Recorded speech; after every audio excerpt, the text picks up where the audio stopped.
Hi everyone, welcome to this week's EBC video. We're in Manitowoc, Wisconsin on the shores of Lake Michigan this week, and it's the last part of the year. We're here thinking about Luke 2 verses 22 through 40, and we're going to be thinking about Luke 2, thinking about the ferry that comes across and lands right here in Manitowoc and then goes all the way across to Ludington, across Lake Michigan. So first of all, let's think about that ferry for a moment and then figure out what that has to do with Luke 2.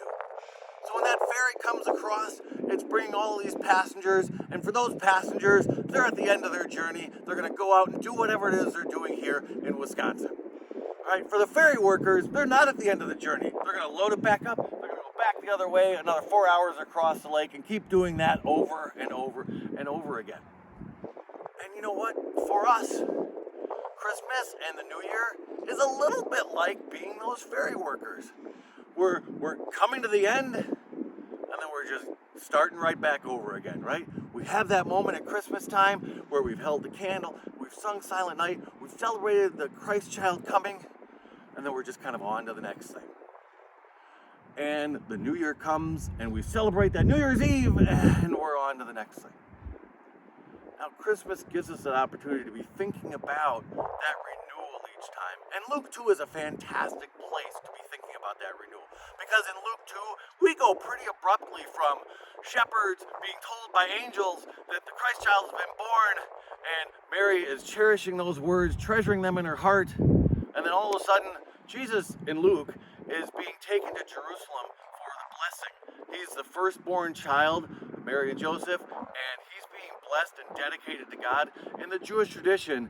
And Luke 2 mentions several times that Mary and Joseph are following the law, and they make a little sacrifice, and they make sure that they're bringing Jesus to be blessed. And while he's there, there's a man named Simeon. And Simeon is a really interesting character in this part of the story because Simeon is a believer in God, and he's the one who's going to do the blessing of Jesus.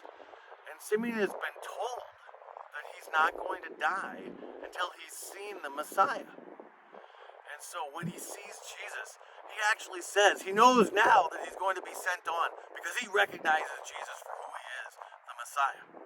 And he does the blessing of Jesus that he's going to do, but he also says to Mary and Joseph, he's talking to them about Jesus. And then he says, just to Mary, he says, Jesus is going to be somebody who's going to be responsible for both rising and falling in Israel. He's going to be a sign that people oppose.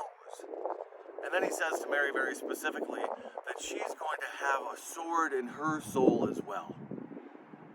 And it's a really dramatic piece of this message, right?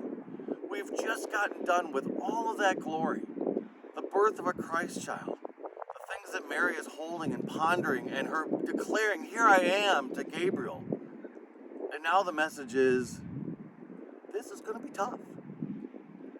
We know that as we come to the end of each year for us, we've got lots of blessings and things to be thankful for, but we're also rededicating ourselves. And we know that not every piece of every journey that we take in the next year is going to be an easy journey.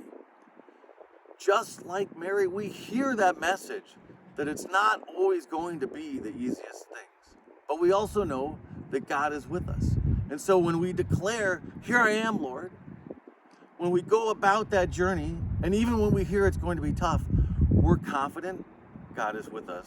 God is doing great things for us. And as we know in the Christmas story, that it's going to end with a Good Friday and an Easter, and it's all going to seem very tough. And it's going to turn out great. Next year is going to turn out great.